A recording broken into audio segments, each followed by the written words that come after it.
Hola, espero que se encuentren muy bien, chavos. Espero que este se encuentren bien todos de su casa, desde la comunidad de su casa. Espero que no tengan ningún problema, tanto familiar como de salud. Y pues espero que se encuentren bien en todos los aspectos de su vida, ¿no? Porque yo no, no es cierto, no se quedan. Pero pues hoy nos toca nuestro estudio de jóvenes de la Biblia. Espero que les agrade y que también sea de gran bendición para su vida. En unos momentos ya vamos a empezar. Por lo mientras saquen su Biblia, saquen un cuaderno por si quieren apuntar algo, por si les sale algo interesante y por si alguien está comiendo, provecho, o por alguien que va a comer, provecho, ¿no? Espero que se encuentren bien ustedes y pues ya en un momento vamos a empezar, pero por lo mientras sáquense su Biblia en lo que empezamos. Y pues como ya se los había repetido, espero que sea esto de gran bendición para ustedes. En momentos esperamos un poquito a que la gente se conecte, que empiece algunos llegando del trabajo, algunos llegando de cualquier cosa que se les presentó en el día, ¿no? Y pues ya en unos momentos empezamos. En 3, 2, 1 y empezamos. Pues Padre, en el día de hoy te damos gracias por la vida de los jóvenes que se encuentran aquí, que se conectaron, Padre, aún por los que van llegando a su casa. Padre, te pido por ellos que se encuentren bien. Y Padre, gracias por esta oportunidad que me dices a mí de dar tu palabra, dar este estudio, Padre. Gracias por esta oportunidad que se me presentó, Padre, porque esto es una gran bendición de hablar sobre tu palabra, y te pido que tú seas el que hable por medio de mí, Padre, para que tu palabra pueda ser llevada de manera correcta y concreta, Padre. Te pido que me ayudes a mí a discernir esta palabra, Padre, que me ayudes y que sea de bendición para estos jóvenes, Padre, y que me exprese de manera correcta, que tú seas el que se mueva en todo esto y al final tú seas el que se glorifique en todo esto, que tú seas el que se le reconozca. Y pues Padre, te damos gracias por este tiempo y te bendecimos. En el nombre de Jesús, amén y amén. Pues bueno, hay que recapitulemos un poco y nos habíamos quedado en la muerte de Elí y sus hijos. Mientras pasaba esto, la arca del pacto fue capturada por el ejército filisteo. Posteriormente, la arca fue regresada por los hechos que pasaron durante la estancia del arca en el templo de Dagón. Dagón era el dios de los filisteos. Dagón se representaba como un dios pez. La mitad para arriba era humano y del tronco para abajo tenía aletas. En pocas palabras, era un sireno. Durante este tiempo que estuvo el arca en el templo de dicho dios, pasó que encontraron a Drago decapitado, arrodillado y sin manos enfrente del arca. Además, la muerte los empezó a azotar y los que no morían se llenaban de tumores en el cuerpo. Imagínense, ¿no? Estar... que es espeluznante, ¿no? Para el pueblo filisteo, que de un día para otro estés bien, así, y un día para otro ver que te salen tumores por todo el cuerpo. Sería algo perturbador, ¿no? Bueno, todo esto se encuentra en el libro 1 Samuel, el capítulo 5 y 6. Después de que fue entregada el arca por los filisteos, pasaron 20 años desde el día que llegó el arca a Kiriat Yarim. Por ello, los israelitas gritaban arrepentidos por los sucesos que pasaron al momento que el pueblo de Israel perdió la batalla contra los filisteos. Esa batalla fue cuando capturaron el arca del pacto, y uno de los errores que hizo el pueblo de Israel fue que la arca lo usaron como un amuleto de buena suerte. Si no mal recuerdan ustedes, en eso lo vimos en el estudio anterior. Posterior a estos sucesos de que el arca fue capturada, pasaron aún 20 años, y posterior a estos sucesos Samuel habló con los israelitas y les dijo: por eso acompáñenme a 1 Samuel, vamos a leer el capítulo 7 y el versículo del 3 al 6. Bueno, prácticamente vamos a leer casi todo el capítulo 7. Pues traigan su Biblia porque ahorita vamos a orar. Vamos a leer estos versículos y pues empezamos. Vamos a leer el capítulo 7, versículo 3. Entonces Samuel habló con todos los israelitas y les dijo: si de todo corazón se han arrepentido delante del Señor, quiten a Astarot y a todos los dioses ajenos que todavía adoran. Entréguense de corazón al Señor y sírvanle solo a Él. Entonces el Señor los librará de la ira de los filisteos. Ahora el versículo 4. Y los israelitas renunciaron a los Baales y a Astarot y sirvieron solo al Señor. Entonces Samuel les dijo: reúnan a todos los israelitas en Mizpa y yo rogaré al Señor por ustedes. Puntos que debemos de analizar. Número 1. Samuel pide que quiten a todos sus dioses, Astarot y Baales. Astarot era una diosa de la fertilidad y del amor sexual. Fue deidad principal de los cananeos. En la actualidad se corresponde con Israel. El dios Baal es llamado uno de los dioses falsos, al cual los hebreos rendían culto en algunas ocasiones cuando se alejaban de su dios principal, o sea, Jehová, o Yahvé, Eloá, Sejina, Elohim, Eloá, Adonai, como ustedes le quieren llamar. Y pues Baal aparece unas 90 veces en el Antiguo Testamento en referencia a varias deidades. O sea, el nombre de Baal lo usaban para varios dioses. O sea, no era exclusivo solo para un dios, sino lo usaban para varios dioses. Bueno, sigamos en el versículo 6. Y se reunieron en Mizpa y sacaron agua y la derramaron delante del Señor. Aquel día ayunaron y dijeron: hemos pecado contra el Señor. Así fue como Samuel se convirtió en Mizpa en el caudillo de los israelitas.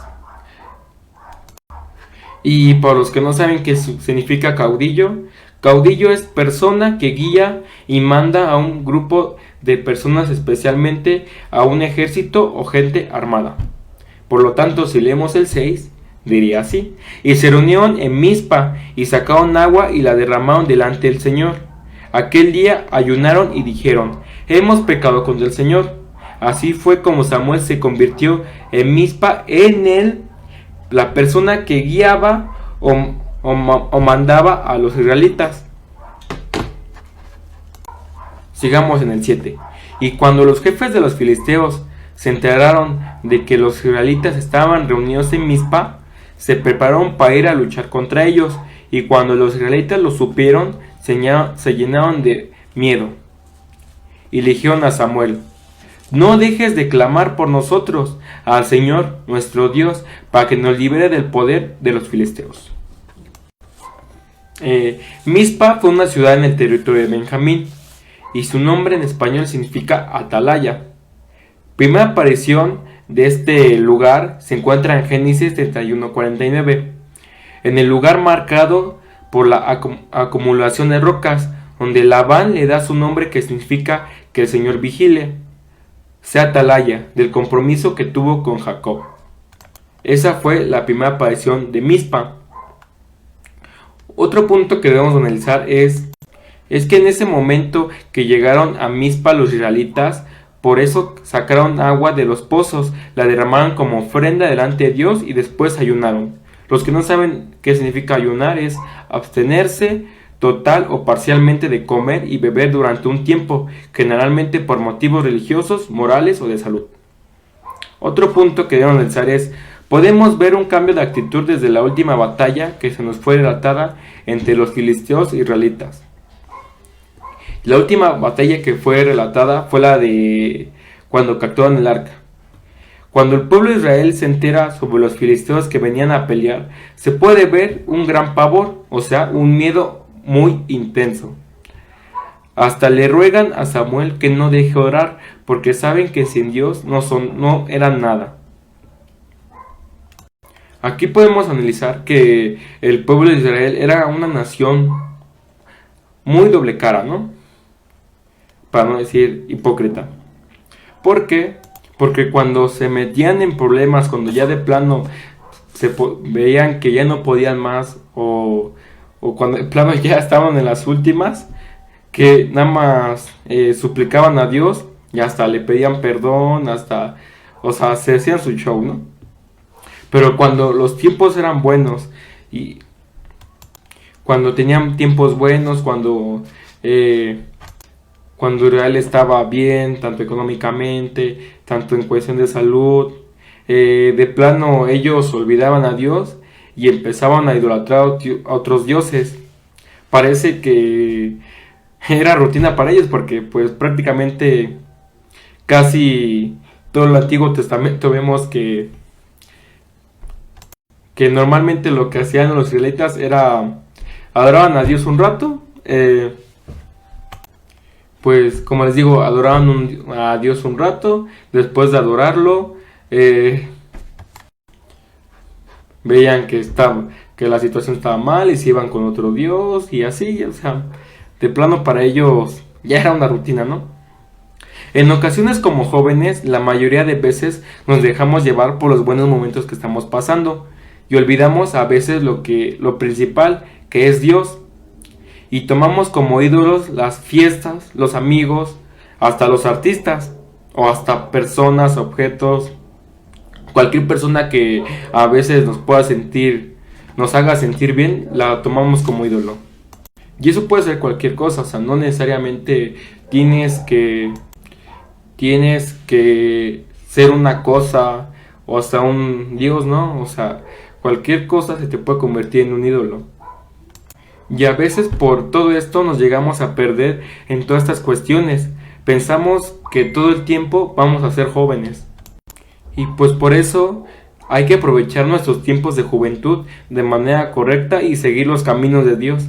No estoy diciendo que no vayan a fiestas o que se diviertan con sus amigos, pero todo con moderación y no dejarse influenciar por malas personas para quedar bien con ellos. Empezar a hacer cosas malas con tal de ser aceptado. Al final, Dios nos permitió tener moral para juzgar cada situación que hacemos, realicemos, y todos nosotros sabemos qué es lo bueno y qué es lo malo. Aunque somos influenciados a veces por el pecado, hay que pedir al Espíritu Santo que nos ayude a afrontar este tipo de situaciones, para manejarlas de manera correcta durante nuestro día y permitir que por medio del Espíritu Santo podamos tener los frutos del Espíritu, que son 9, que es amor, paz, gozo, benignidad, bondad, fe, mansedumbre y templanza. Por eso siempre les recomiendo que cada día que inicien, que se levanten, que a veces es difícil, ¿no? Una otra forma, pararte y orar, ¿no? Porque a veces, aparte de que no tenemos esa rutina, por así decirlo, no tenemos esa costumbre, de por sí se nos hace muy difícil acercarnos a Dios. Se nos hace muy difícil orar, pararse temprano y orar, y para que Dios que Dios te bendiga tu día, o tener esa pequeña comunión con Dios. Pero pues hay que intentarlo día a día, que por medio del Espíritu Santo sea Él que nos ayude y nos dé esos frutos del Espíritu Santo. Bueno, sigamos al 9. Capítulo 7, versículo 9. Entonces Samuel tomó un cordero recién nacido y lo sacrificó y lo ofreció al Señor. Luego rogó por el pueblo de Israel y el Señor lo oyó. Sigamos al 10. Mientras Samuel estaba ofreciendo el holocausto, llegaron los filisteos para pelear contra los israelitas. Pero el Señor lanzó fuertes truenos contra ellos y los atemorizó, y los israelitas vencieron. Sigamos al 11. Permítame, ahí está. Sigamos al 11. Salieron de Mizpa y persiguieron a los filisteos más allá de Bet-car y los hirieron de muerte. En el 12. Luego Samuel tomó una piedra, la puso entre Mizpa y Sen, y a ese lugar lo llamó Ebesen, porque dijo, hasta aquí nos ha ayudado el Señor. No sé si recuerdan, pero no me acuerdo si fue en el segundo estudio que tuvimos, fue que vimos que Ebenezer significaba hasta aquí nos ha ayudado el Señor, o también, como ya les he dicho, Ebenezer significa roca de socorro. Bueno, sigamos el 13. No, ya acabamos, perdón. Unos puntos que debemos analizar es que el punto número 1 sería la forma en que hicieron el sacrificio fue como, fue más bien una referencia sobre la posterior muerte de nuestro Señor Jesucristo, que como ya sabemos, la muerte de Jesucristo se encuentra en el Nuevo Testamento. También la segunda cosa es que la valentía que tenía Samuel para dirigir al pueblo de Dios, aunque había momentos en el que se angustiaba, podemos ver que ponía siempre la confianza en Dios. Samuel es un gran ejemplo de poner tu confianza en Dios. La tercera. En anteriores estudios habíamos hablado de él, que era Ebenezer, y esta es como su segunda aparición que hace en este libro. También podemos ver la derrota de los filisteos ante Israel. Podemos ver que ya en el versículo 11 los filisteos fueron derrotados por Dios, que en sí Dios se portó de manera misericordiosa con ellos, porque si Dios hubiera sido otro, los hubiera dicho, no, pues ya me han fallado muchas veces, mejor los dejo a su suerte y que de plano los filisteos los maten o hagan lo que quieran con ustedes. No, al contrario, ahí fue Dios misericordioso con ellos, porque de una u otra forma los ayudó a vencer. Aquí pues los venció de forma pues sorprendente, ¿no? Imagínate ser el pueblo contrario el que va a atacar a Israel, o sea, ser el pueblo filisteo, y llegar y ver cómo caen truenos, luego cae, o sea, sí, o sea, imagínate llegar y que caigan truenos, que caigan un buen de cosas, quién sabe qué tanto. Pues imagínate, ¿no? Que la verdad, yo de plano decía, no, pues ya para qué me meto con ese pueblo si su Dios es muy poderoso, ¿no? Bueno, sigamos el capítulo 7, versículo 14. Los israelitas liberaron el territorio de los filisteos, tenían en su poder y recuperaron las ciudades que les habían arrebatado, desde Ecrón hasta Gat.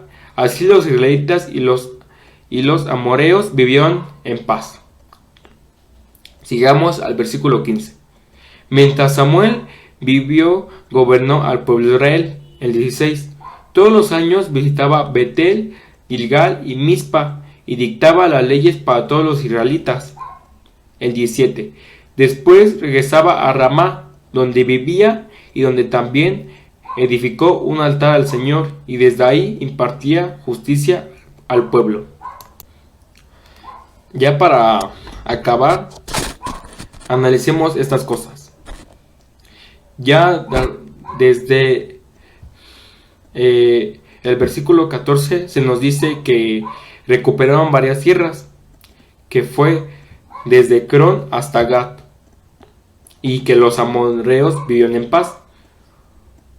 Un segundo punto que podemos analizar es que ya Samuel empezó a gobernar al pueblo de Israel. Y el tercero fue que las reformas para el pueblo de Israel, que cambió el estilo de vida y redujo la idolatría en Israel. También, para concluir, esto es cómo fue el proceso de Samuel desde que era un niño hasta un adulto joven, para llevar al pueblo de Israel a diferentes leyes para estar en contra de la idolatría, para ser juez de Israel. Y a pesar de lo malo que se ponía la situación, Samuel depositaba su confianza en Dios, y por ello se debe tomar como un ejemplo que le debemos de poner confianza para nuestro Dios, y también lo debemos de tomar como un ejemplo de valentía, porque siendo sinceros, desde que llevaron a Samuel, o sea, aquí vemos de plano Desde que su mamá lo entrega a Elí hasta estos momentos de que ya es un juez, ya es el que gobierna Israel, podemos ver que Samuel fue desde muy niño, alguien muy valiente. Porque se puede ver que pues no es fácil llegar, imagínense, tener, en ese tiempo tenía 3 años, 4 años Samuel, cuando fue llevado con Elí el sacerdote, bueno, en ese tiempo cuando fue llevado a Elí, con el sacerdote Elí, llegar, tener 4 años y que tu mamá te deje, o sea, fue algo bueno, pero que tu mamá te deje con un sacerdote y pues tú siendo muy chiquito no comprendes la magnitud y aunque seguir y tener varias obligaciones cuando lo dejaron con Elí, está al servicio del Señor. O sea, no, yo no pienso que para él fue algo fácil en ese sentido que pararse desde la madrugada, desde las 6 de la mañana, para él pararse desde esa hora, abrir las cortinas, atender a un señor que ya estaba casi moribundo, ya sin ver, aún seguir los estatutos que le estaba enseñando Elí, que él iba a ser su sucesor, que a lo mejor en las situaciones cuando le habló el Señor, no tuvo miedo en ese tiempo, cuando le habló el Señor, porque imagínense escuchar una voz y aún esa voz que te diga lo malo que le va a pasar a tu maestro, pues, o sea, de plano podemos ver que Samuel, desde que era niño hasta que era adulto joven, es un ejemplo de valentía. Y aún imagínense creo que ya tenía, bueno, ya estaba algo grande, tenía ya 40 años, pero pues aún así nunca se pierde ese miedo, ¿no? De que ya no eres, ya de un día para otro, ya gobiernas una nación, o sea, ya eres de plano el que gobierna la nación, el que dirige esa nación tanto en las guerras como en los momentos que pasan, o sea, tú ya eres, ahora sí, el mandamás, imagínate, o sea, muy pocos, la verdad, asumen esa responsabilidad de empezar desde muy pequeños, ya teniendo responsabilidades y seguir con ellas y de una u otra forma ser congruentes con eso, o sea, seguir con eso, o sea, la verdad, yo lo veo a Samuel como un ejemplo de valentía, que a pesar de todo, a lo mejor puede haber dicho, no, estoy muy chico, no sé, o ha dicho cualquier cosa, pero él siguió adelante y obedeció al Señor, y pues para mí eso es muy respetable. Y pues aún vemos que ya estando Samuel ahí, ayudó mucho a Israel trajo muchas reformas, trajo muchas leyes para que tanto los israelitas pudieran quitar toda idolatría que estaba consumiendo desde la época de Elí. Había un buen idolatría en el pueblo de Israel, que adoraban varios dioses. Y como ya lo hemos dicho, ya lo he dicho, aquí podemos ver el proceso de cómo alguien que se convierte ya en alguien ya maduro, y podemos ver que este proceso se puede aplicar en cada uno de nosotros, que cada quien va a tener su proceso, cada quien va a llevar Dios va a llevar nuestra vida como realmente Él le parezca, como realmente sean sus planes. Y pues ya para terminar les pido y pues que confíen en Dios, ¿no? Que a pesar de que en estos tiempos pueden estar pasando grandes dificultades, a pesar de que puedan tener un familiar enfermo, pues confíen en Dios, que al final Él tiene un plan para cada uno de nosotros. A veces puede parecer malo para nosotros, a veces puede parecer bueno. Al final Dios es el que se está moviendo y pues al final nada más queda seguir todo su plan, porque al final no le podemos decir nada a Él. Él es nuestro Dios y Él sabe lo que hace, la verdad. nosotros no llegamos ni siquiera a entender la magnitud, no sabemos ni siquiera cómo se mueve el mundo. Entonces, pues los dejo con esta enseñanza. Espero que les haya sido de sagrado, de que al final, en estos tiempos que están pasando, que sean valientes y que dejen y toda su confianza en el Señor. Pues los veo en la próxima transmisión. Para cerrar, vamos a orar. Padre, en el día de hoy te damos gracias por este tiempo que nos has dado cada uno de nosotros, y gracias por esta parte de la Biblia que nos dejas a tu profeta que fue Samuel, que este fue tu profeta Samuel, Padre. Te damos gracias por su vida, por la enseñanza que nos has dejado en el día de hoy. Espero que haya sido de grande bendición para los que están conectados ahorita, y para los que aún espero que fue de tu agrado esta enseñanza, Padre. Que espero que tú me hayas ayudado, y que al final, que se termine este tiempo, que para ti sea toda la gloria y toda la honra. En el nombre de Jesús, amén y amén. Pues ya, bueno, ya para terminar, ya para irnos, pues darles una noticia que a mí me toca el siguiente lunes, entonces pues los veo aún el siguiente lunes, y pues como sería como el profesor, ¿no? O sea, nos tocan 2 horas, chavos. Espero que se encuentren bien, y pues hasta luego, cuídense y bye.